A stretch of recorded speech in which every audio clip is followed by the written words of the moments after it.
say good afternoon to everyone, and of course, a warm welcome to today's session. And today we try to bring you a puzzling question, and the question is how can we bring natural capital into the farm accounts? In reality, what we want to address is how can we truly account for nature?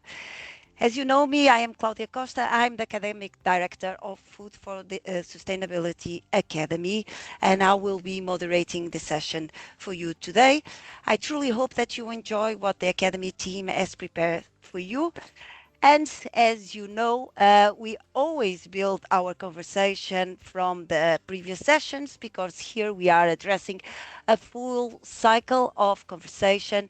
And just to remind you where we started, at where we were last week, we looked closely at how Europe is trying to move from nature protection as a principle to nature protection as a real economic driver. Last week, we discussed the soil monitoring by law. If you remember, we also looked at the biodiversity credits and also the power asymmetries that continue to shape our food sector. And today we take this conversation a little bit further. We want to know how do we actually bring the natural capital into farm accounts, looking specifically at carbon credits and what this means for decision making, valuation, and fairness on the ground.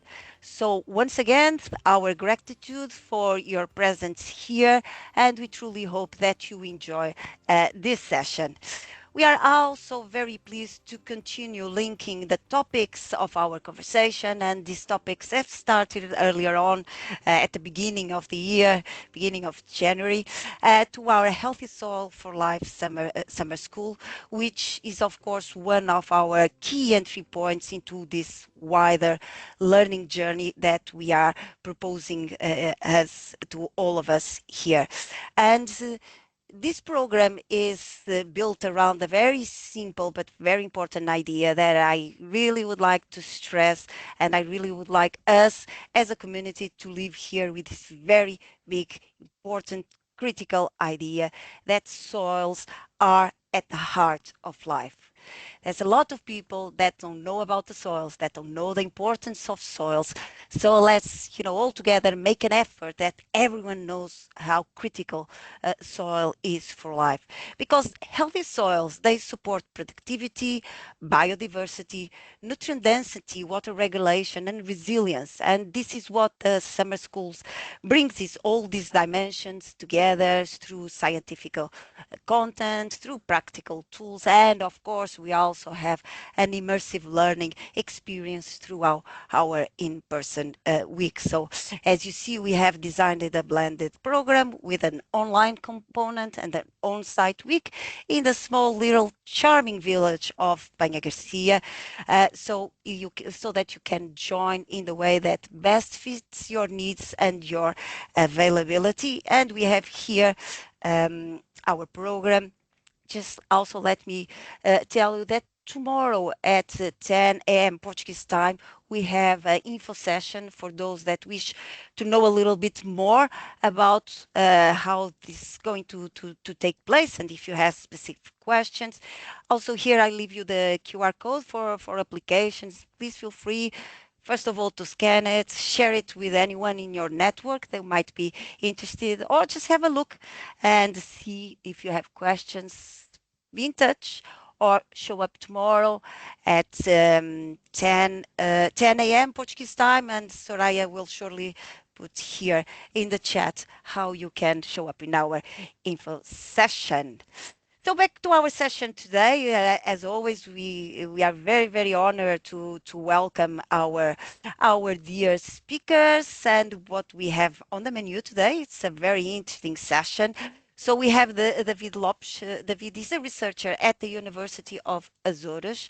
David's work on biodiversity, ecosystem services, and soil health will for sure help us to connect theory with ecological reality. We are also joined by Kate Russell. She's the managing director of Tellus Natural Capital, and Tellus Natural Capital specialize in natural capital assessment, agricultural valuation, and supporting land managers in accessing emerging ecosystem services markets. And finally, we are delighted to welcome Ian Bateman.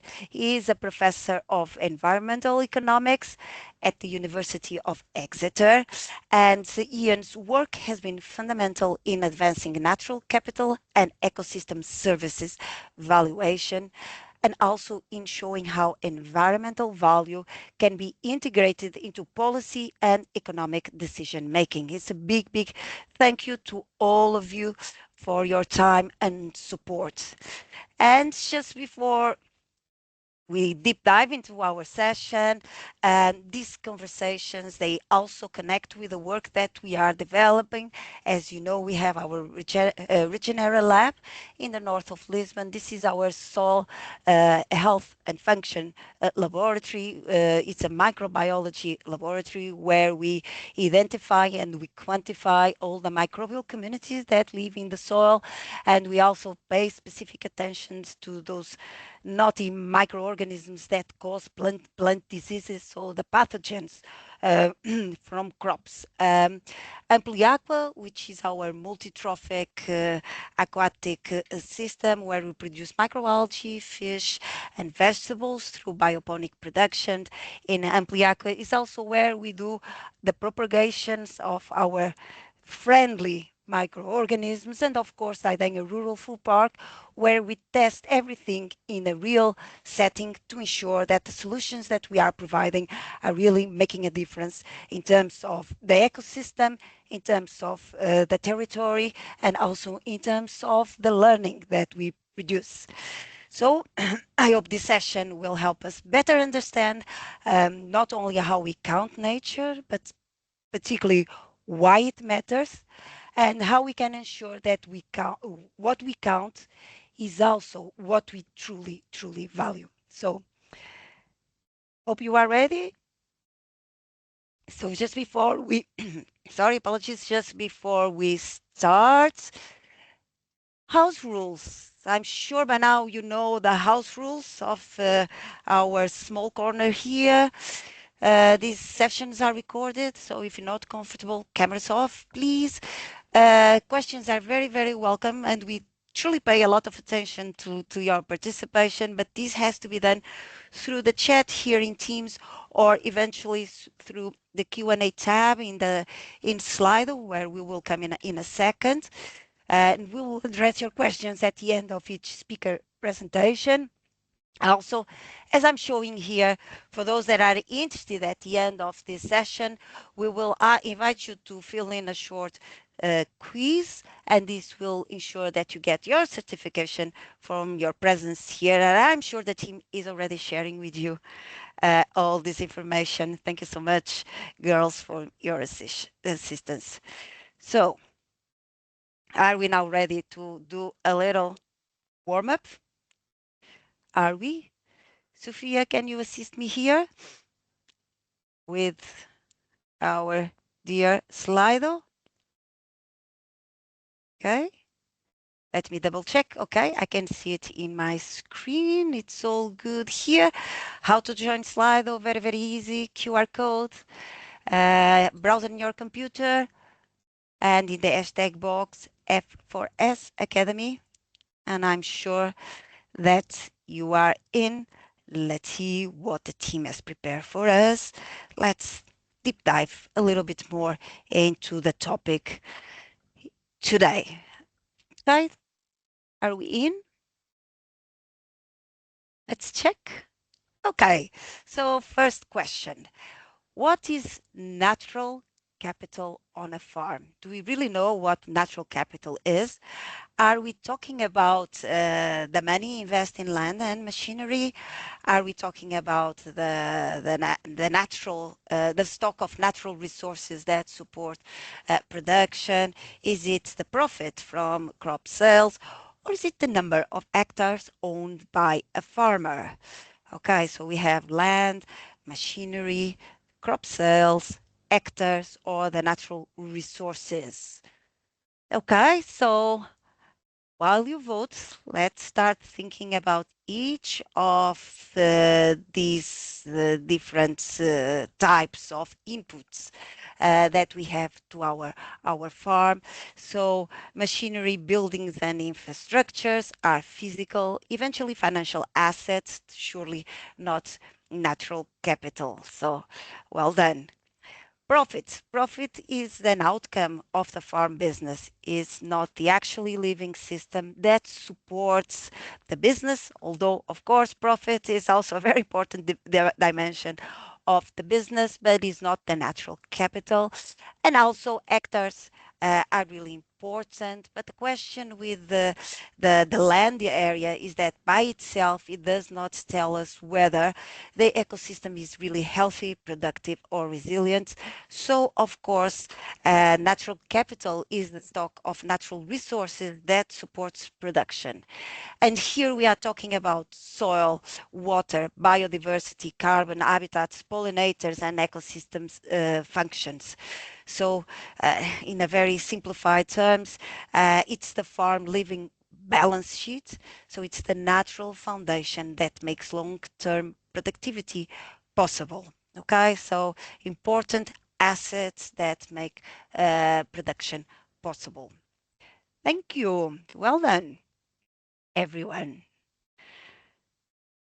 So what is the one big reason why it's very difficult to include nature in farm accounts? Why don't we see more often nature reflected in the balance sheets? Is it because it has no value for food production? Is it because it's just too easy to measure, so we cannot bother with it? Or is it because it's very difficult to see the benefits of nature? Or is it because there's something that only matters for organic farms? Why don't we see nature? So our first option about the value of for food production, and we know that farming depends directly on functioning soils, clean water, biodiversity, pollination, pest regulation, and climate resistance. So it's definitely very, very important for food production, but it's never enough to remind us that, is a strong and direct link. Management. Management is actually one of the core challenges about having nature as an asset, especially because ecosystem services, they vary across the soils, the landscapes, the climates, and the management systems. And of course, natural capital matters for all types of farming systems, not just for organic ones. So you're absolutely right. Many of the benefits of nature are hidden from plain sight. So I will stress again water resilience, nutrient cycle, soil structure, carbon storage, pollination, resilience to droughts and floods. These are very, very important benefits that often go unseen them. So we need to start making sure that we can have these hidden dependencies visible before they become business risks, as we do, for example, with depreciation in our balance sheets. Before they become a problem, they are already reflected in the balance sheet. So well done. Very, very good. So I'm feeling warmer by now, so it's working. Thank you, team, for the great questions. So last question. Which farm asset can boost productivity but very rarely appears on the balance sheet? Soil, organic matter, diesel, machinery, fertilizers, costs. So it's really, really critical for productivity, but we often fail to reflect them in the balance sheet. This can eventually be included in the value of the land, but it's not very often that we acknowledge this. So diesel, machinery, and fertilizers costs.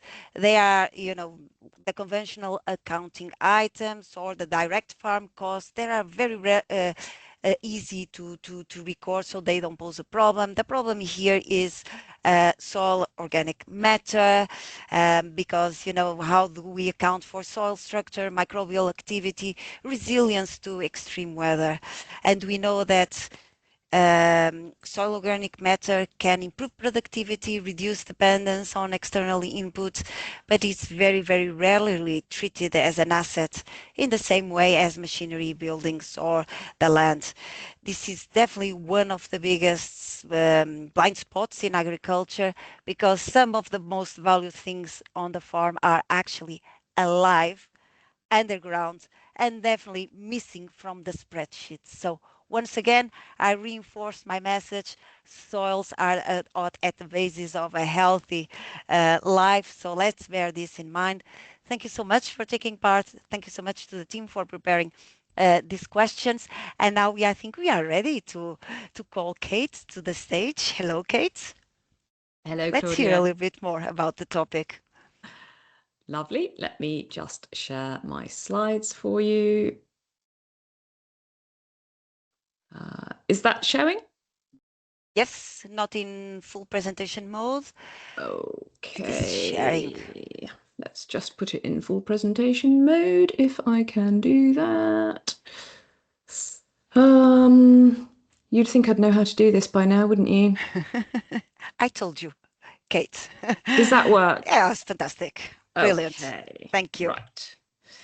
So, good afternoon, everybody. It's a real privilege to be here with you today. Thank you so much for having me. I'm going to just talk for about 15 minutes on how natural capital markets are starting to work for farmers in the UK. And I will try and focus most of that around carbon. But before I get to carbon, I'm just going to explain a little bit about how the broader natural capital markets are working at the moment. And most of this actually, although I'm talking about the UK, a lot of what I'm talking about is actually England only, because our policy is devolved and Scotland and Wales tend to do their own thing. So most of what I'm going to talk about today is actually England centric. And the first point to make is that our markets are on two tiers, if you like. We have compliance markets where the buyers have no choice. They must participate because the law requires them to, or because regulations require them to. And then we have the voluntary market side where buyers can choose whether or not they participate. There's no obligation.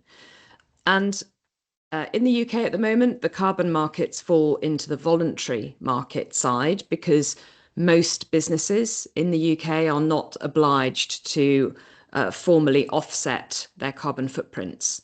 Some choose to do so, but they're not under an obligation. And that makes a difference in terms of pricing because essentially it's a discretionary spend. So voluntary markets are framed around with standards, and that's one of the challenges that comes with it is the development of those standards and the interoperability of those standards with schemes. And also being able to ensure that standards are comparable like for like, ideally globally, because obviously if you've got buyers in that market who are global businesses, they want to know that a carbon credit in England has as much, captures as much carbon as a carbon credit in Portugal or Australia or anywhere else. So those standards and the alignment of that framework is quite important. So just briefly then, the compliance markets in England at the moment, we have one for biodiversity net gain. We have a law that requires developers, any kind of development, whether it's a house or a warehouse or even a farm shed, you have to end up with 10% more biodiversity than you damage. And there is a metric for assessing that. And these new biodiversity units can be created either as part of the development, creating some green space in the development itself, or off-site on other land, purchasing and creating a habitat bank. So there's a market opportunity there for farmers and landowners to create a habitat bank, improve the biodiversity using specified metrics that the government has published, registering it. It's quite a long, complicated, expensive process to register the land to be a habitat bank. They can then sell those biodiversity units to developers. It's a minimum 30-year agreement, legally binding, and legally binding on anybody who buys or rents the land from you. So it's quite a commitment. That's been in place for about 2 years now and is starting to get some traction. Our other compliance market, we only really have two, is nutrient neutrality. And we've got a problem in some of our protected catchments with too much phosphate and nitrate in areas which are protected under the Habitats Directive. And therefore, we've got an obligation not to let that get any worse. And so we've created this regulation that says if you are going to add to the nutrient load in that catchment by building accommodation with overnight accommodation, then that new development has to be nutrient neutral. And that might be phosphates in some catchments, nitrates in other catchments. So in order to do that, again, land use change is really the main way that this is being done. You can take land out of intensive farming production, capture the value of the nutrients that would have been put on that land, and sell those as a credit to a developer. So again, the developer can buy their way out of trouble, if you like. But overall, the amount of nutrient in the whole catchment should be capped. So it's imperfect, it's complicated, and we have sort of two tiers of agreements, some short agreements, which are in force until your local wastewater treatment works is upgraded. And then we've got permanent agreements, which are for 80 to 120 years. So really long-term commitments on those. And of course, trying to deal with the contracts for those and the management agreements is quite complex. So how do these work for farmers? How can farmers access those markets? There are three main ways. The lowest risk and the lowest reward would be to lease the land to a third party who can run a habitat bank for you or run a nutrient site. They take most of the risk, they take most of the reward, and the farmer then will just get a rental payment, usually, maybe some share in the profits as well. Moving up the sliding scale, greater risk, greater reward, would be a joint venture. So the farmer or landowner might partner with an organisation with expertise, and between them, they develop the project and they share the proceeds of the project. And then at the top of the scale, the most risky but giving you the most reward, the farmer can choose to do it themselves. So they can hire in the specialists, the ecologists and the technical experts they need, and they can then choose to sell the units that arise, having been through all the processes to register them, and market those units on the market. So there are various different opportunities available for people to enter the market at different points. And we're seeing all of these different market opportunities being explored by landowners and farmers at the moment. When it comes to carbon markets, we are away from the compliance, we're back into voluntary. So we have two schemes at the moment in the UK, and these are UK-wide, the Woodland Carbon Code and the Peatland Carbon Code.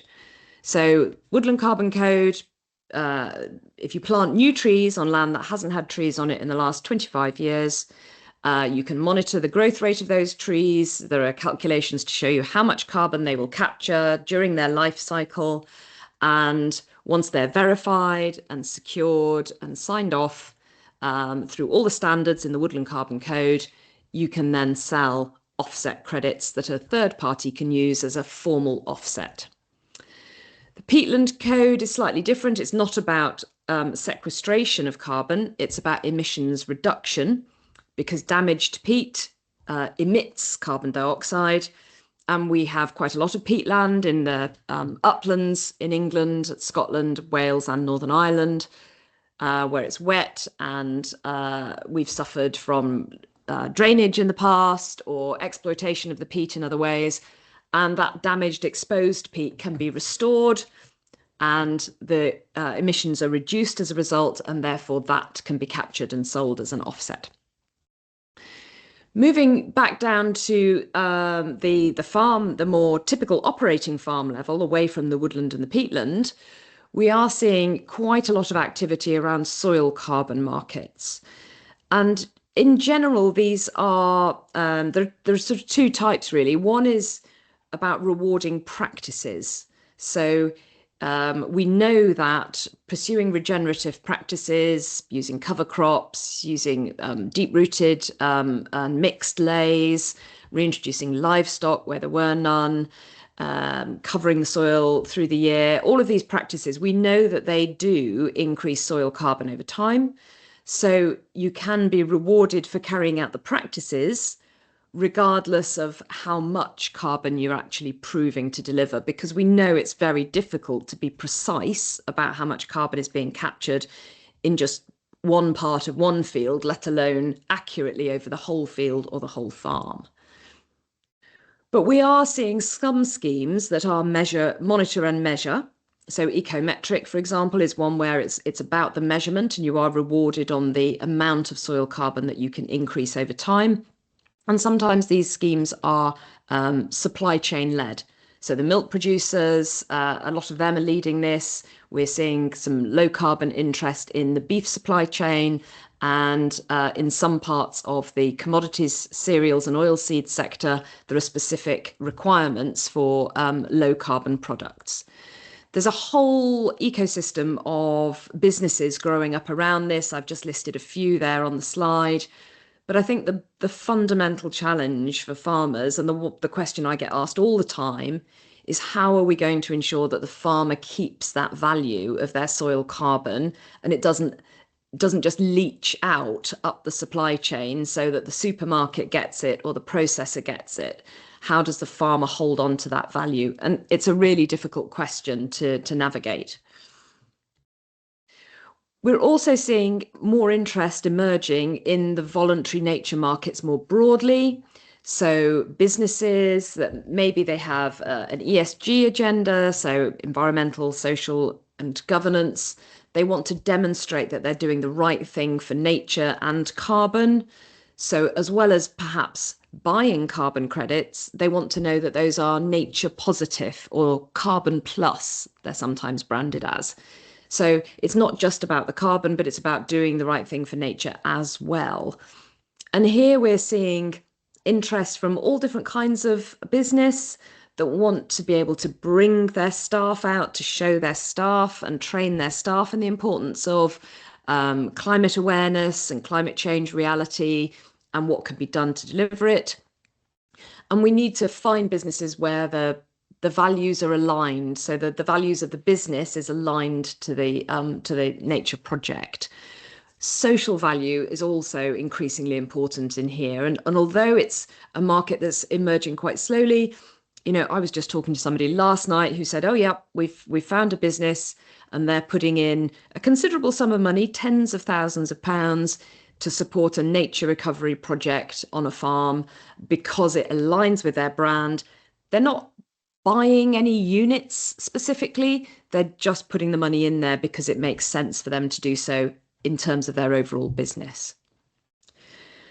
Now, I have just put some indicative figures, and please regard these as very broad brush, but just to try and compare the values of the different markets.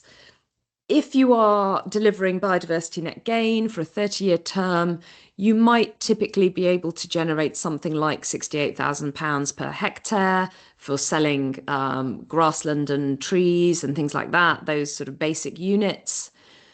Nutrients, I have put a figure in here, but don't take it too seriously because it depends on which catchment you're in, whether it's nitrates or phosphates, and how long a duration of agreement you have. But £25,000 might not be far off for what you're doing for nitrates. It might be more than that for phosphates because they're harder to resolve. And then woodland carbon, you're looking at levels at around about £11,500 a hectare for a 45-year term.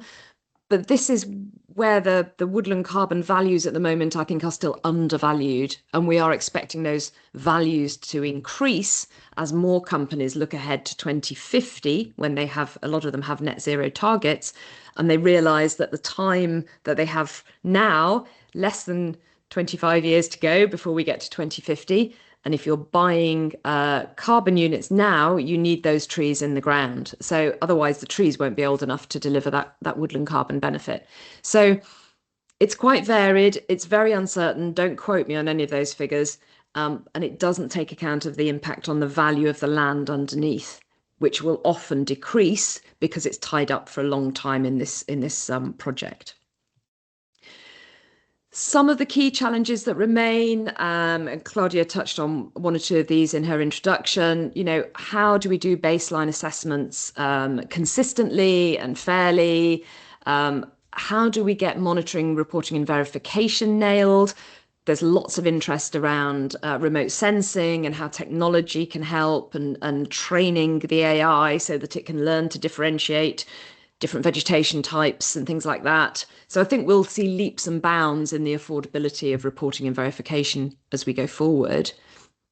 The whole framework around standards and schemes, I've not gone into any detail on it today. We don't have the time, but that is a whole section of itself. And we have an organisation called BSI, the British Standards Institute, which is setting some of that architecture up, needs to mesh with the global architecture.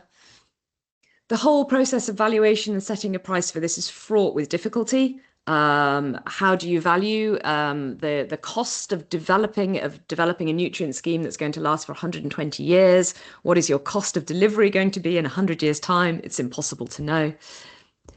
It's really important to find the right partners, whether that's technical advice, whether that's financial advice, whether that's taxation advice to understand how this income is going to be taxed in your business, or whether it's delivery partners that can actually help you develop the project itself.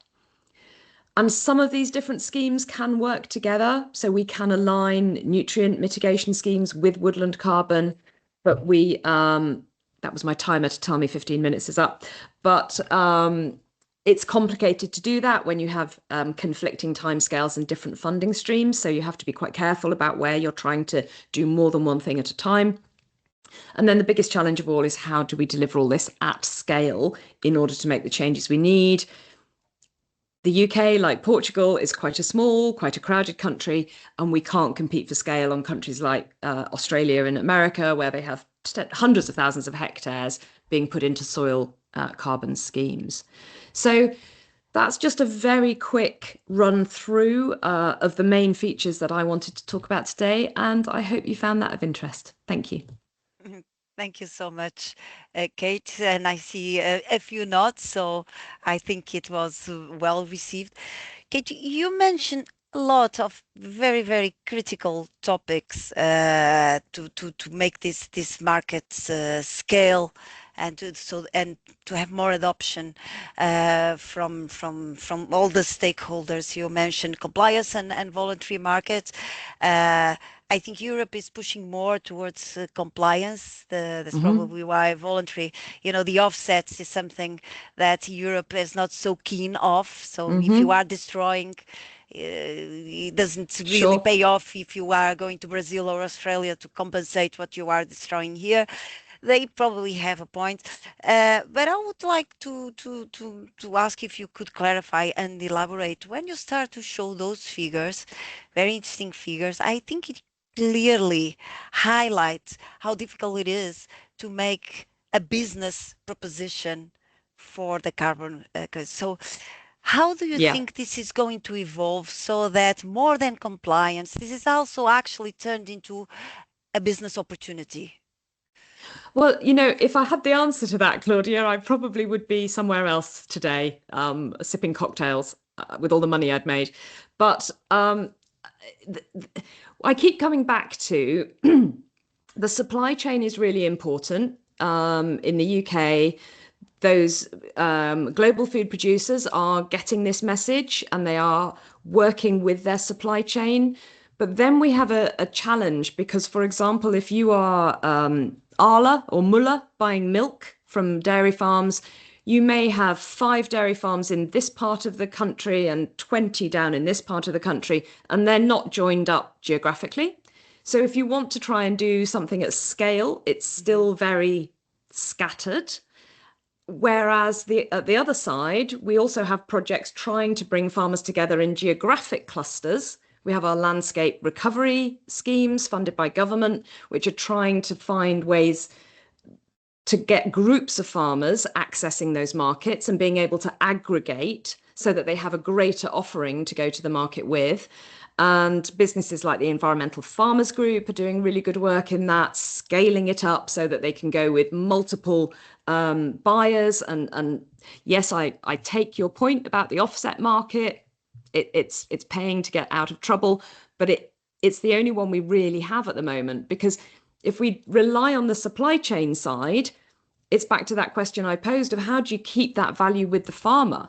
You know, my husband is a farmer, and when he sells a ton of wheat, the buyer of the wheat doesn't care whether he's had a 7-year rotation with herbal lays, legumes, and livestock in it.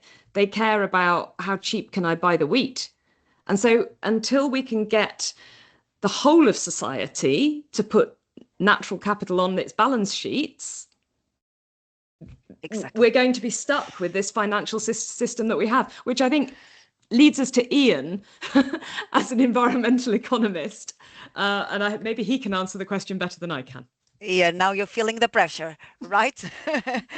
But we will go back to Ian in a second. I'm sure Ian is going to be sharing also some very interesting insights. Just one final note.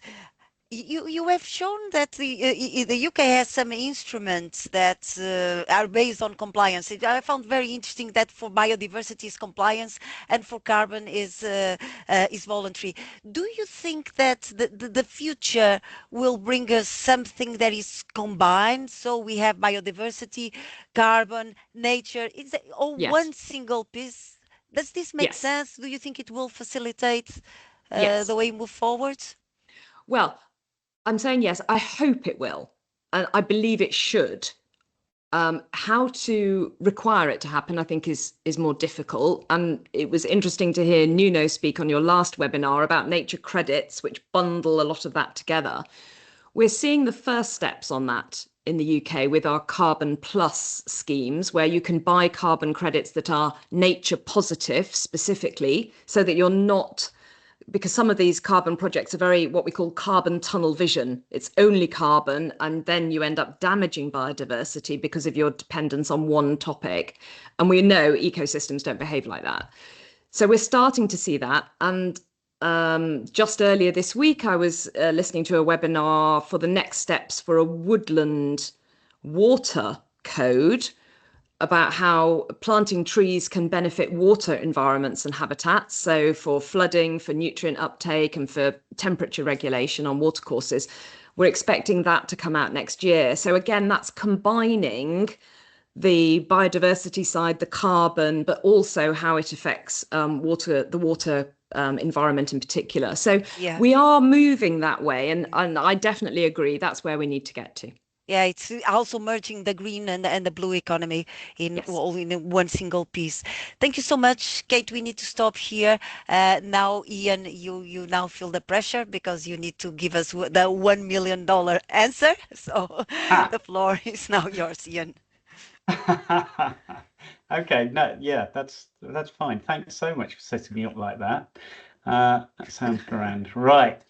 I just want to make sure that I can get this full screen first. Is that the right way round? Yes, yes, perfect. Thank Wonderful. you, Ian. Thank you very much. Well, I want to start by thanking you for inviting me here today. Really, a real pleasure to be able to do it. And something I should mention, given Kate's lead in, what I'm going to show you here is a system to help decision makers. The agriculture part of it is already being used by the UK government. The rest, quite a lot of the rest of it is being investigated by the UK government as a potential add-on to that. So what I'm going to focus on is that perhaps more interesting add-on part, so that you're not just looking at what's happening in terms of food production, but you're also looking at other issues as well. Okay. Great. Okay, so tools for bringing the full effects of land use policy into decision making. So let's hopefully, right now, most decision-making analysis goes like this. Suppose that you're a policymaker and you've been asked to look at helping close the gap to net zero and remove carbon from the atmosphere. Okay, so most of the net zero goals are going to be hit by reducing emissions, but we're not going to get all that way unless we also take emissions directly out of the atmosphere. And so this might be the sort of thing you do. You might think, well, trees are very good at doing that. So I'll commission a study and we'll look at how trees uptake carbon dioxide and how different trees do that at different rates over different periods of time, how management can change that, the interaction, of course, with the soil, which is massively important, and also what sort of products are going to be produced at the end and how long will they store the carbon. Now that looks okay. That looks like it's a really thorough study, but it absolutely isn't, because as I think everybody knows, when you do this in the real world, there's an awful lot of other effects that will happen. So, for example, those trees might be planted on land that was formerly used for agriculture, which means there's going to be an effect on food production. Might impact certain products more than others. That impact of itself may trigger second round effects. For example, it might mean that the country imports more food from overseas, and typically it will take it from cheapest countries available, but they're just the sort of countries which actually cut down trees to actually provide that food. So in effect, you get something called carbon leakage. So you're planting trees in one place and you're in effect felling them in another. Other effects, biodiversity, major change with regard to land use. Some of that will be good. Some of it won't be so good. Certainly, it's going to be difficult to put solar panels on the places that you're also putting trees on. So there's going to be effects on that as well. And as was already mentioned, when you plant trees, that will have effects on the water environment as well. Might change the quality, might change the flooding, all these sort of things. Now, what you can see is that if you conduct what I'm calling there the focused analysis, you're actually unaware of the total impact of your policy. And unfortunately, this is extremely common. This is the way that nearly all policy is actually looked at. It's looked at in isolation.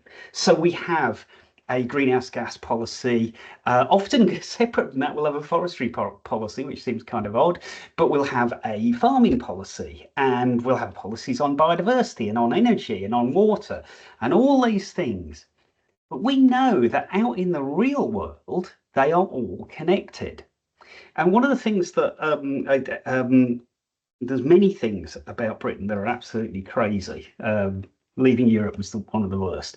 But one of the things that Britain is trying to do, which is pretty sensible, is to try and move to a decision-making system which is closer to the real world, closer to that system that you can see there. And actually, the Department of the Environment just launched something called the Land Use Framework, which attempts to do exactly that. The problem with this is it's all rather complex, and that's true. The real world is all rather complex, and that's why we've just pretended it's a lot simpler than it actually is. Therefore, you need a decision-making system, something that's actually going to help you know in advance what the consequences of your policies actually are. And that's what we've been working on. Well, actually, what I've been doing virtually all my life really is building these decision-making systems. Now, if you look at that big pretty diagram there, what you've actually got there is a lot of different elements that are linked together, and that's in effect what you have to do if you want to model, to understand what happens when you make a change to land use. And so you network all these models together, and that takes a considerable amount of time. But fortunately, you know, once you've done it, you've done it. That's pretty good. But there is one big problem, and that is that a lot of these models, they're very, very good. They're very, very accurate, but they are incredibly slow. And you have to have an inordinate amount of skill to use them. So here's an example. Here's the tree growth model called Jules. It's a great model. It's fantastic. But you need about 3, 4, 5 years to actually understand how to use this thing. So, you know, obviously not many decision makers do know that. What's almost as bad is that it takes you about a week to set up one question in one location. And if you actually want to do something across the whole country, you can expect to do maybe 6 analyses a year. The chance that that includes the best thing to do with the land is almost zero. So what do you do? Well, what we've been doing is drawing on something called mathematical emulation, shorthand for AI, really. And we've been doing things like this. So we hire a bunch of people who actually know how to use these models, and we say, right, tell us what's going to happen if we plant trees in this location. They say, well, okay, in that location, you've got a certain set of inputs there, certain soils, certain rainfall. There might be a management approach, and they'll set it up, takes them about 3 or 4 days to set it up, takes another 3 or 4 days to run, and you finally get an answer, okay, just for that one place. So what we then do is we hire a load more of them, and we actually get them to do this across the country in certain set locations. What we're doing is we're building up a training set, okay? So every time we do it, we record the inputs and we record the outputs, okay, until we have a sufficient sample of the country. What we can do then is what's called emulate the process.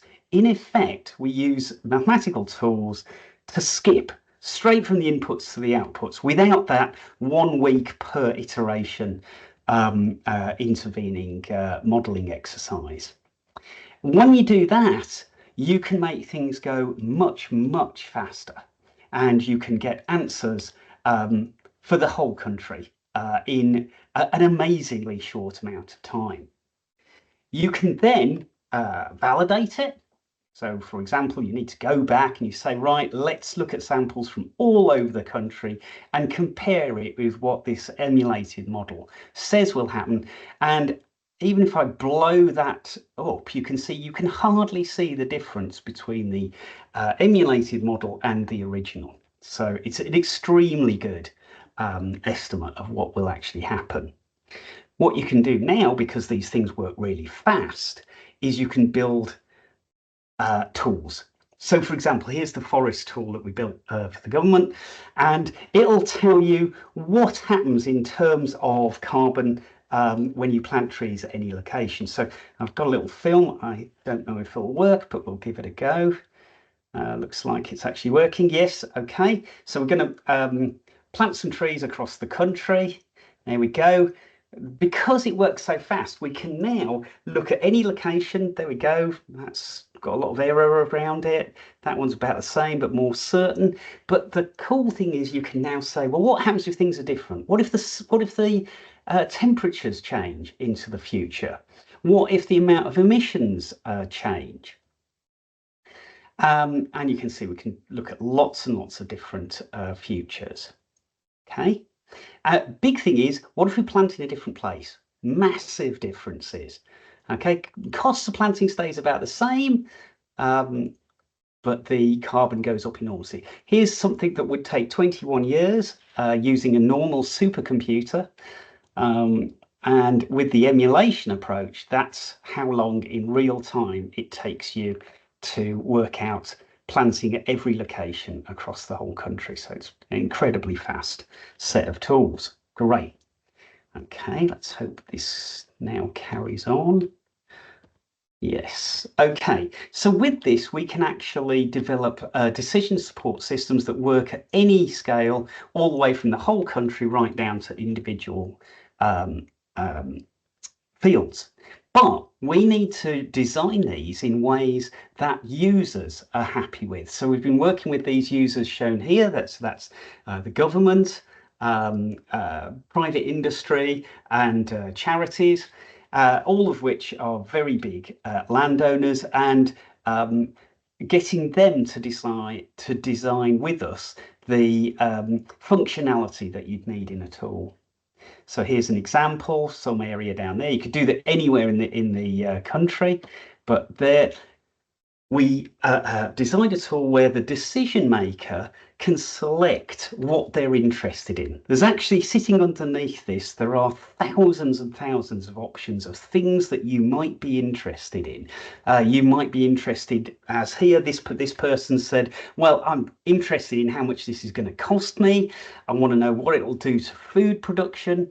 How's it going to change carbon? What about something to do with biodiversity? What about water quality? And I'm even interested in recreation, how often people actually visit the countryside when you change it.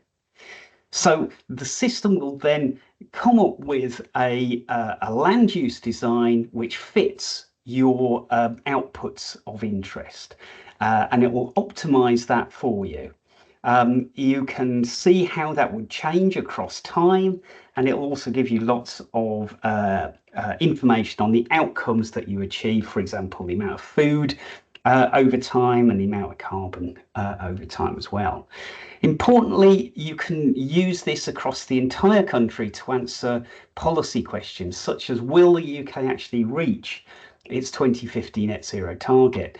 And if we look at the current policy, which is afforestation, then the answer, I'm afraid, is no, we won't hit it. But if instead we use these tools and we plant in the right places, and we plant the right trees as well, then indeed you can actually hit net zero. So in conclusion, land use change causes multiple effects, and historically policy has just treated these separately.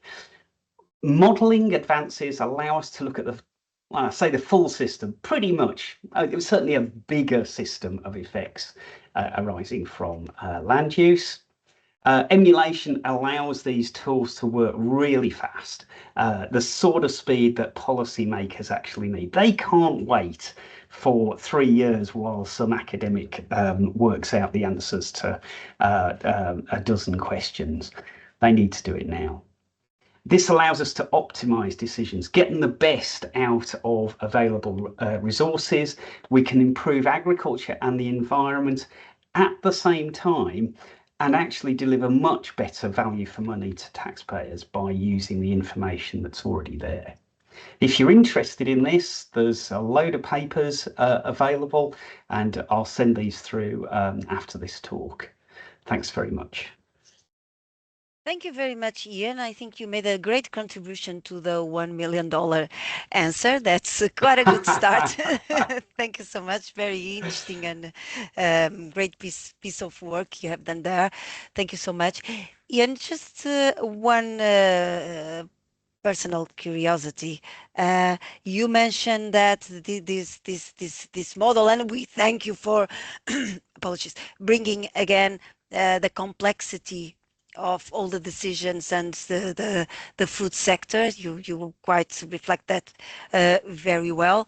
But you mentioned that this is a lot of AI assisted, so we have the inputs, but we never actually have the chance to verify on the ground results of those decisions. How can we ensure that the module is accurate if we don't have time to do the verification? Okay, well, in a way, I'm afraid you have to make that time a bit, and I'm going to use this answer to answer the question from Anna as well, where she said, "Well, what sample size is reasonable to actually undertake this?" I don't think you could really ever trust a tool which wasn't verified to actually to quite a reasonable degree. We're very lucky that I admit I don't know the situation in Europe as well as in the UK, but I imagine it's about the same. We have colossal amounts of data about the environment. So, for example, for tree growth, well, certainly in the UK, we have records going back to, in particular, in 1919, a state forestry service was set up in the UK, and ever since then, everything's been measured all the way through. So you've got really good data to build these models on. And indeed, you can go back and actually look at predictions. You can do this thing called out of sample testing. You can take the data you've got, which is huge, and you can pretend you haven't got some of it. You can put it on one side and you build your models without that data. You then use those models to predict for the data that you have put on one side. And that tells you how accurate you actually are. And you'll never be 100% accurate, but what the criterion should always be is not can we make a perfect decision, but can we make a much better decision than the one we would have made without this information? And that you can very clearly show is the case. So particularly with regard to Anna's thing, we're actually looking at data sets of actually millions of observations because it's been collected for so long. But in a recent test, we had a 6-year test, and we actually thought we'd go out and we'd resample a lot of data, and I can't remember how many it was nothing compared to that, but it was about 300 sites that we did again just in case, and the accuracy was extremely high. In fact, that graph I showed you where you have to blow up the results to even see the difference, that came from that study, but it's based on a lot of data. Okay, Ian, thank you so much for clarifying this. I'm from the older generation and get concerned about this AI Should do. tools, Absolutely. Those although concerns I don't go believe I away. agree with you, they are great. They assist us a lot, but we need to actually understand, the boundaries of where we are working. Thank you so much for that explanation. We do have a couple of more questions here. I hope that we can go through them. So, and I have to say, it was great to see that graph that you showed. So there is hope for England to get to climate neutrality. So hopefully there is also hope for Portugal. It's I very hope there's good. also hope for us to rejoin Europe, but well, that's a different thing. But yeah, sorry. Yes, for another webinar. Thank you. So Katerina was wondering if there has been any advance in the integration of agroforestry systems in the model that you are using. Yeah, so I think I'm understanding your question correctly. Please tell me if I'm not. So what the government has tasked us with over the last 2 years, and this has not been implemented yet. They're just, we're just testing it for them, is to take that agriculture model and extend it with all the other models and basically see, right, if we change the subsidies for agriculture, which in the UK are pretty big, actually, they're quite large, and we encourage, for example, well, lots of things, but let's say planting of trees, that is one of the ones, but there's many things that are going on there. Let's design that by looking at what the consequence would be of planting different trees in different places, not just on carbon and trees, but on biodiversity, on water quality, on flooding.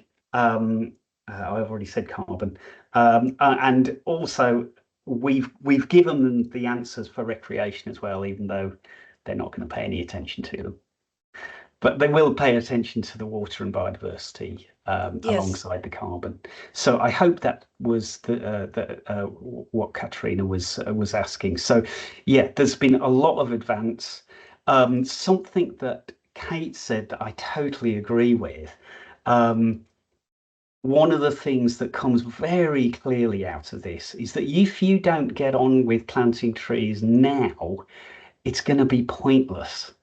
In 10 years' time, forget it. Just give up on the trees because, well, certainly if your target is 2050, they won't be doing anything. And actually, there's a good argument that some other things like peatlands could actually be quite a bad thing to do in the short term. But this actually also highlights another thing. So if you re-wet a peatland, short term, it can actually raise emissions, not reduce it.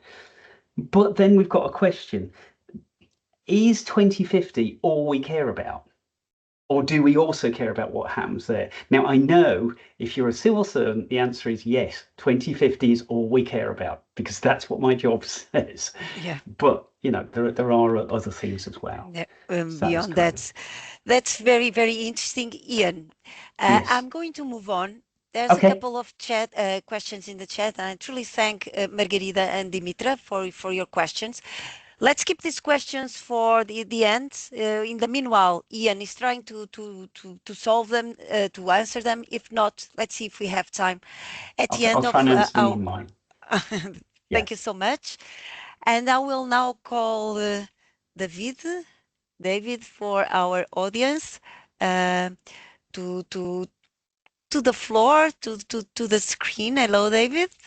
I know you Hello. have joined slightly later, but we have introduced you and we know that you are here. So whenever you can start to share your screen. Let's see what the University of Azores is doing in terms of biodiversity. Thank you. I'm just waiting to load the Yes, slides. yes, we can see your slides. All good. Thank you. Now, I Yes, think. yes, we can Okay. see them. So Great. I'm going to speak. I like it very much. Good afternoon to everyone. I'd like it very much the two talks before me. I'm going to speak a little of a different subject, but connected with that, I think, in some way. I'm going to speak about the sustainable agriculture and the food security in terms of the Azores. And I'm going to speak in particular of a project that we have, and it's we have another one similar, and then we have now a new one for 4 years dealing with this subject, because this subject, as you're going to see, it's very important. So this is the project. The coordinator is the University of Canary Islands, and it's the we have no, it was a little delay. Sorry. We are seeing the research team. Yeah. I know. These are the project partners, as you see.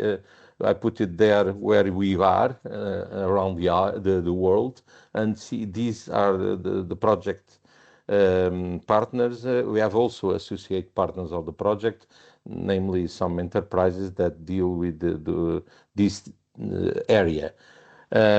We are in my faculty in the Azores University, the Faculty of Agrarian and Environmental Sciences, and I belong to the investigation group that is called Azorian Biodiversity Group. This group has several investigators. I'm one of them. My colleagues, one is a specialist on different areas. I'm more than plant protection in terms of agrarian science. My colleagues are more focused on different subjects that we're going to speak about it. We also have, this project has two great guidelines. One more for the agriculture sector, and another one that is also very important because we're going to measure the disturbing of agriculture in terms of health of the consumer. So we have part of the research team is on the area of food science. Anna is working on that area. It's a nutrition, and also we have a cooperation of our health science school with another 3 members of the group. As I told you, we have associate entities that are very important. The first of one is the Fruiter Coop. It's a association of producers here that deals with banana, flowers, and fruit and vegetables. We're going to understand when I spoke about the project about its importance, and also the second part of the project. We have associate entities that are dealing with the health part. So we have an hospital here at Terceira Island, and also some units, health centers in different islands, and mainly in 3 different islands. We're expecting more answers, and we have the cooperation of the government and also the regional direction of health that is very important to help us on the dealing of the work that we propose to do. So the main aim of this project is to promote a responsible health and sustainable food. By what? By making a study about the production and the flux between the production and the consumer. What's happened to the food, what happened to the culture, the food that is obtained, and how is going to the market, and how kind of agriculture practice the farmer does, and what is the quality of those products on the food market. So we have a cooperation of different of these partners, and one of the goals is trying to get a good contribution to the independence of these regions in terms of food production, not to import so much as we do nowadays. Okay, so it's one of the goals. We have specific objectives and activities. The first one, it's very important because we were trying to identify food-related hazards and also make the nutritional characterization. So what we do is the identification, the sampling, and the planning of that sampling and the execution of that sampling in terms of products on the market. And you see here the list of the products to be sampled. This project, it's new in terms of the fish and of the meat products, animal products, because at the beginning, at the first one, our goal was to analyze the vegetables, so fruits and vegetables, flowers, wine, and so on. So what we are monitoring here, we on the first phase, we're monitoring the organic contaminants that are on plant animal products, pesticides, antibiotic residues, mycotoxins, heavy metals. So what you are going to do is trying to analyze it, and to analyze it in the proper way. Why I say in proper way? Because all the results, we have a protocol with the National Phytosanitary Authority, and our work done on our markets, island markets, our results go to the Rapid Alert System of Food and Feed, the RASF, on the European Community. So our results are incorporated on the results of the country at national level, and then go to the European Community and to analyze our results. So this is very important, of course, and that is based on sampling. The sampling are now, for instance, last week were made here in Terceira, this kind of samples. So we go to the market and to the commercial surfaces, and then you make a sample, let's say authorized sampling, and you have a list of the products that I show you, what you're going to collect the samples. You have the collecting part, you have the identification part, and then they are registered with the presence of the responsible for the quality of the enterprise that is selling it. You have the reference where it obtained, were imported, and normally we make samples of the imported ones, conventional origin, biological origin, and then also those that are produced on the islands. So our goal is every year to collect around 250 samples of these products. They are put in boxes, and why they are put it in boxes, because we have to send them. You see it here. All this is a result of one sample: bananas, oranges, lettuce, whatever is on the list. That's most important that I show you. And then we put it on the boxes. We are registered, and then they are sent to our lab, that is a certified lab in our country, that is on Madeira Island, that gives the analysis of the pesticides residues in terms of dealing with the samples, open those samples that are collected, triturate them, prepare them to the laboratory analysis. These are a certified laboratory that one of the few ones that we have on our country that deals with an analytical part of the samples that we made. A second objective is, of course, taking account what the producer does. So we were going to try to implement some strategies to minimize the use of the plant protection products, pesticides in terms of, and trying to enhance and to utilize more biological control means of fight against the several pests and diseases that affect the products and the cultures, that the crops that we have. So also in terms of fertilizing, trying to also to transform most of the not the rest of the crops and other things in terms of making useful for fertilization of the fields and the crops. And that is also important, as my first colleague spoke about. The carbon footprint is very important, and also trying to implement some agroecological practices. How you do that with the several kinds of derivatives that we have to produce integrated production manuals for different crops, to guide the farmers in the application of the integrated pest management protocols in their crops, and also make some plant health fact sheets to the farmers and technicians, and also make some new essays of introducing new things like mycorrhiza, or even to determine the critical periods of water needs of the crops in terms of our situation.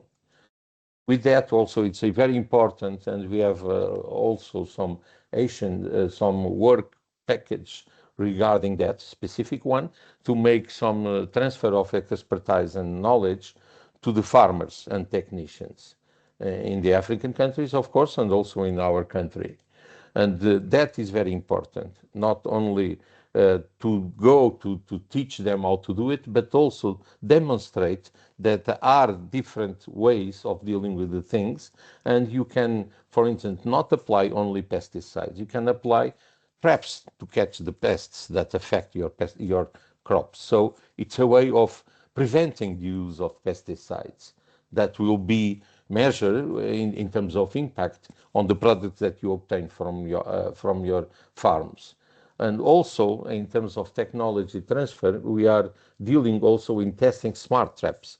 So using traps, but smart ones that you'll give the information to us very quickly, and real information from the field, to get this information with different dispositives and different adaptations of traps, and that will give you information to go and give to the farmer. This is one of the information that we give every 15 days to the farmers and the technicians from the associate cooperatives of the association, producer associations, also to the technicians of the agriculture's official services. So this is a fact sheet, an information phytosanitary sheet about the pest that you can see here. The pest, you can see the means that you can alternatively use in terms of monitoring, and you see the let's say the fluctuation of the populations of those pests in the specific area that you are studying. So this information is every 15 days given to the farmers and to the technicians. Another way that is also important in terms of deliveries is to make technical data sheets about information not only for a pest, but all the pests that and disease that could affect a crop. Most of them don't have that information. So we need to give them that information, and you need to use several images that illustrate what you're going to find on the culture affecting, what kind of problem you have, and what is the picture of the symptom of that attack. Also, we make some manuals, technical manuals about a crop. These manuals will be not only have the phytosanitary part, but also the fertilization, the varieties, everything that deals with the good production and could contribute to increase the production of a specific crop. This is for Annona cherimola that we have here. It's one of the subtropical and tropical cultures that we have. And so this information that doesn't exist until now is now made and elaborate and give to the farmers and the technicians. So this is the agriculture part. Now go to the three specific objectives. That is the objective that is more related to the health part of the project. So we promote responsible food consumption, foods that are safe, healthy, and sustainable, because we deal all the other part of not applying pesticides. And now we have to survey the public to see the perception that he has on food security and circular economy. Also, assess the integration of consumption data and risk characterization in terms of nutritional assessment. And of course, make conjunct, let's say, joint efforts in strategies to have also responsible consumption and to see the quality of the products that we are eating, and also try at the same time to contribute to the healthy diet of the population that we have. How you do that? Normally by making surveys of the situation on the different islands, make a final report. The deliveries will be these ones, the final report containing all the information of the potential risks posed by the assessed contaminating that we're going to study in each island. And also we're trying to adopt some manuals that were made for the Spain situation to our situation, and adapt them, and give them to the regional authorities to distribute them on the regional state schools.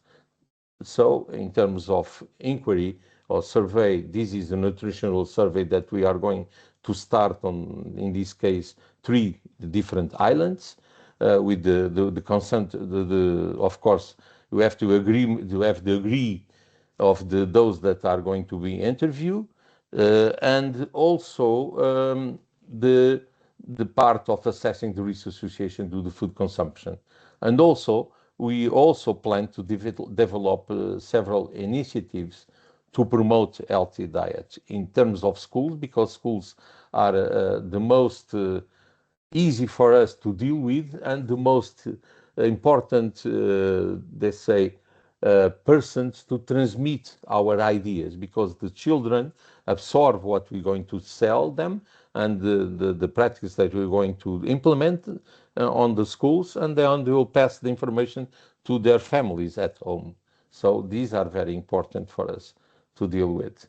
And also these are the typo manuals regarding the children from 0 to 19 years, and from the 4 to the 19 years also.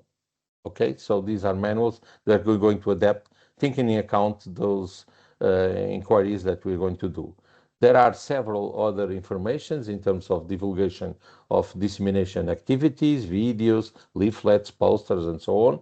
a press release that are also very important. I'll give you here and the link to the video of the project. And I think more very fast is what I'm going to say about this project. And the idea is to reinforce these two different aspects and the different areas that contribute in terms of association between them to healthy, let's say, healthy production and healthy consumption of our products that are not only imported but also produced here in the Azores. Thank you very Thank you much so for your much. It attention. was a great presentation. Thank you Uh, also for bringing in the issue of food production and food security. I think it's also a very important part of nature and what nature provides to us. I have one final question for you all, but just before we go, and very conscious that I promise everyone that this time I wouldn't take too much of your time, just to remind our audience that during May we have some offers going on. So if you want to get into knowing a little bit more about how pesticides can be turned into bio-based solutions, we have a MOOC now ongoing. We have a special offer for you during the month of May. Now we have some offers also in Portuguese. This is just Portuguese, so also during May time, and we get very happy during when the spring starts, when the summer is approaching. So we give offers to everyone, not to everyone, but those that are close followers.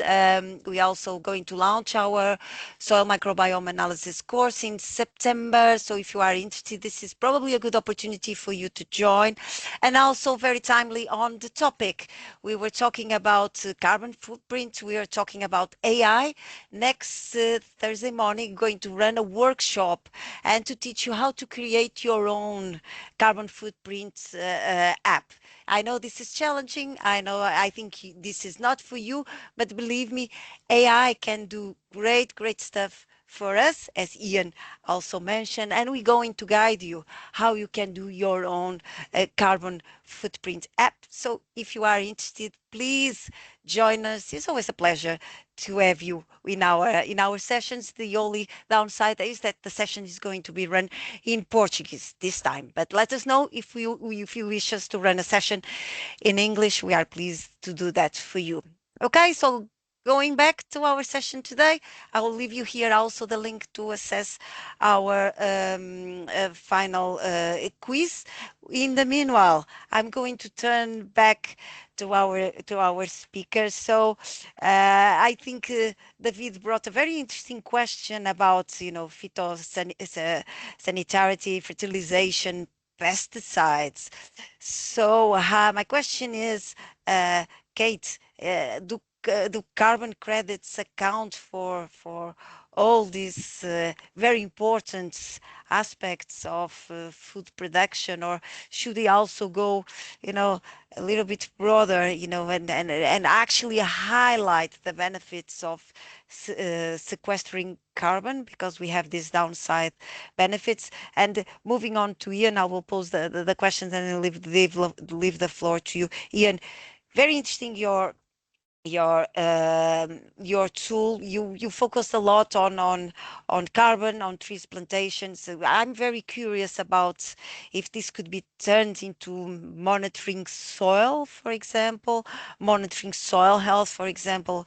Some of the tools and the data that David just showed us, that there's plenty of data available. So is there any other outcomes that we can draw from the tool that you mentioned, that's other than trees and carbon sequestration? And David, how is a very special biome like Azores is being protected, and how is nature valued, and what sort of incentives do the region has to protect and to value, and as Kate was just saying, to bring back that value to the producer? So these are my very opening questions at the end. So one at a time, if you can. I really would like to hear a little bit more from you. Okay, well, we'd need another hour and a half, I think, I Claudia, know. to address that one fully. But so I'll try and keep it really tight. The way that the soil carbon incentives are working in the UK at the moment is around incentivizing those regenerative farming practices. So it is about encouraging a holistic approach to the management of the soil, and measuring the soil carbon is sort of taken as a proxy because you can't possibly measure all soil health. It would be impossible. So I guess that's the approach that is mostly being used. Some people are trying to measure soil carbon, but even then, that's a proxy for soil health, and you need to be doing all of the sort of good management practices to do that, incorporating your organic matter and making sure you're monitoring your inputs really carefully and encouraging the right beneficial beetles and all of that to maintain your soil biome. So I think it's implicit that it is trying to move away from that input dominated approach that we've seen before into a more holistic management method. But I still don't think our markets are sufficiently advanced to be able to appreciate that and value it properly. So we've got a long way to go on that side. But do you think it's a specific problem for Europe, or do you think overall, in terms of the financial markets, we're still not there? The financial markets are just still not there really, but we haven't been doing this very long in the scheme of things. This is all still very new to us, and we will get better at it. We just have to keep trying and keep picking it apart and keep criticizing each other's work in order to get to the next level. But ultimately, the hard sell, I think, I'm sure it's the same in the rest of Europe, but in the UK, it's really difficult to persuade consumers to pay more for their food. And if they're paying the true cost of what it costs to produce food properly, holistically, with respect to the environment, British consumers they will say they want to do it, they will tell you they want to do it, but they won't pay for it in the shop. So how do we get around that? Yes, and I think we Absolutely. empathize with that argument. I think it's across all European countries we are very used to have cheap food, and we don't really know the real value of food. Thanks for bringing that, Kate. At least we are aware that there is an issue. Ian, you were about to say also to Oh, well, complement. I was agreeing with Kate, actually. Yeah. Of course, there is a way to get people to pay more, and that's through regulation and taxation and other policies like that. But using the UK as a case, politicians were so loath to even introduce a sugar tax, even though it was really, really obvious that it would raise improve people's health. You see the fight that went on with that, and it took decades. And you just think carbon. I'm not that hopeful that anything will actually ever be done about that. You did also ask me a question about Yes, bringing yeah. bringing soil in. So there's really two things that determine that. In principle, yes, absolutely, but you need two things. One is you need data, and I agree that we have good data, but I wouldn't say it was great data on soil health and also soil change. So, for example, you're the expert on this, not me. So I might be really wrong here, but my understanding is that we have quite poor understanding of some processes, particularly some very long-term processes, for example, with peatlands, how they actually change over time, what happens when they're disturbed and how fast they regenerate. My understanding is also that the knowledge we have about deep soils is much more scanty than the knowledge we have about surface soils. And unfortunately, deep soils are important because a lot of the water goes down there, and that determines what happens elsewhere. But virtually all research consists of taking data and looking at how they react to change. And so, when soil carbon, or how would soil carbon change if land use and land management changed. If we had those models and we were confident that they were future-proofed, so for example, are they proof against the consequences of climate change into the future, then yes, I don't see any problem with bringing them in to this sort of system. In fact, I'd love to do that sort of thing. Be So we great. have a challenge for Ian and Food for Sustainability is to ensure that this database can also cover, Yes, absolutely. the state of our health.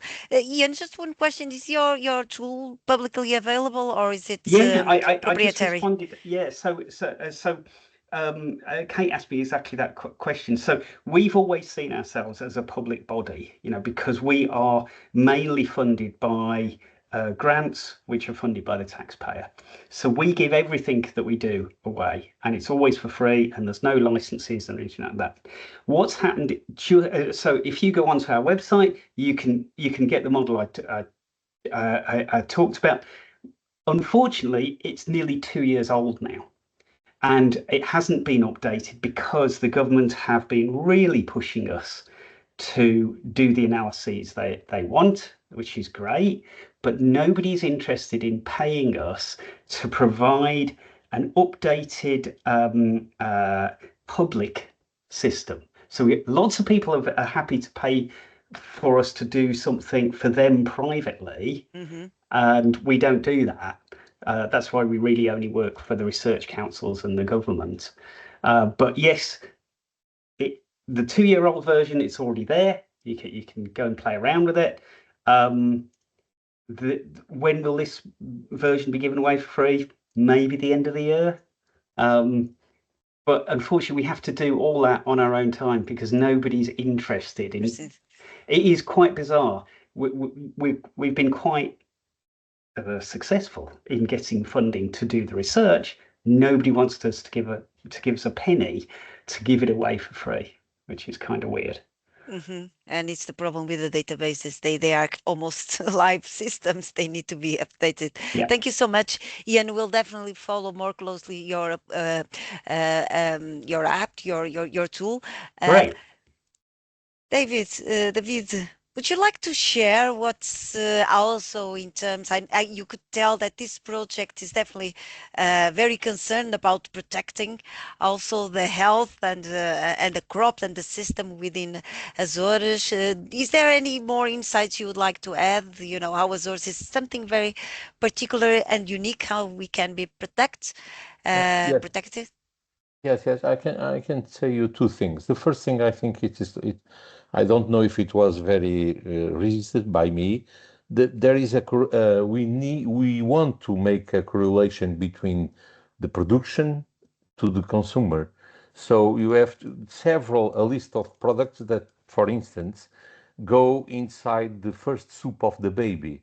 So we are very concerned about those that are produced, how they are produced, which kind of agriculture practice the farmer does, and how in terms of conditions, not only residues of pesticides, but other things that reach the consumer. So you go to the supermarket, you buy, let's say, lettuce to make a soup for your baby, and you have to be very concerned on that because it's the first soup of the baby, it's the first thing that is going to eat. And also the others, of course, are important. So we have to prevent that the products have something that could affect you in terms of your health, not only directly, but can accumulate on your organism. And if you, let's say, in your diet, use a lot of those kind of products, could have some relation with your status of health. That's one of the major problems that we're going to try to prevent to happen. Unfortunately, of all the work done on these past, let's say, 5 years, we only get one of two problems, residues of pesticides. Now we have a problem to solve, that is chloro on the water that is used in terms of washing the horticulture products, because the water is treated with chlorine, and that appears as a residue when you make the analysis. So you have to deal with that. This one of part. In terms of the regional government, well, the government is very, very concerned of all this, and they made some working groups in terms of define the strategy. For instance, they are very, very involved. Even Madeira Island is the same, the government of Madeira, to implement biological agriculture, let's say, organic farming. Because for us, being a small island, you have two problems, like two sides of the problem. If you have a big, big problem in terms of, let's say, applying lots of pesticides, you are a closed system. You have the ocean around us, so everything comes here and stays here. So it's difficult. But fortunately, our farmers don't apply almost nothing, so they don't have that problem.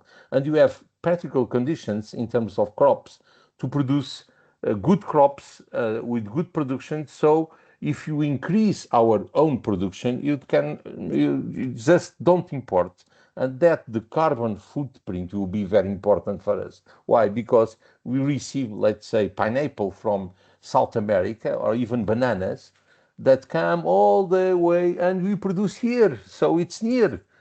Even citrus is the same. So why importing that? Because they are cheaper, of course. That's the problem. They are cheaper. Even going this traveling from South America to here, now protected by European laws, now with the third countries agreements. So that's quite a problem that we have to convince people that you have better products and you can produce it here, not imported.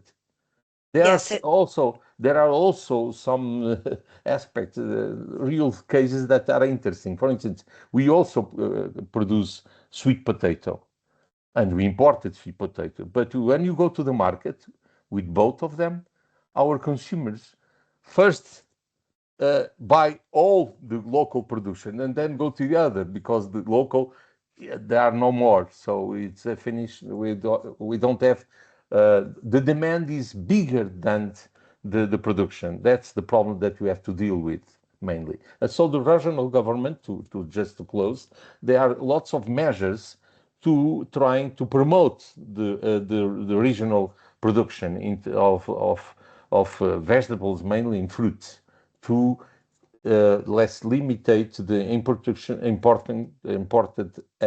amount of those kind of products, because we have conditions to produce it.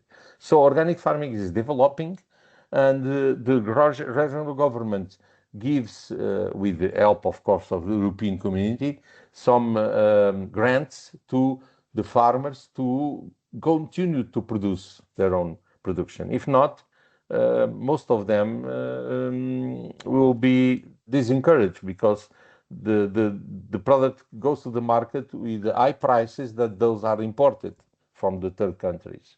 That's quite a problem, I think.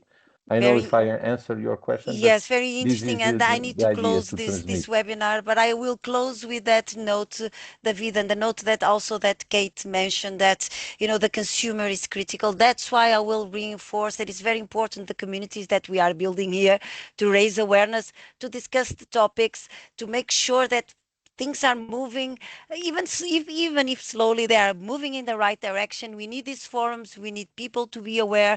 We need to bring farmers with us, so that we all together can make this change, and eventually leave a better planet for our children. It's just to our audience, thanks for staying here. Let me remind you that we're going to continue this discussion next week. Next week we're going to bring banks on the table. Let's see what they are doing, how they are apologies, supporting with the financial instruments, this natural capital, this transition towards biodiversity, towards soil health, and towards regeneration, and hopefully resilience. So it was, from my end, it was a pleasure to moderate this session. A big thank to our speakers. A big thank you to you that stayed here with us, to the team, the Academy team, and also to the Food for Sustainability team. It's always great to be able to count with you. So I'll see you all next week. Thank you.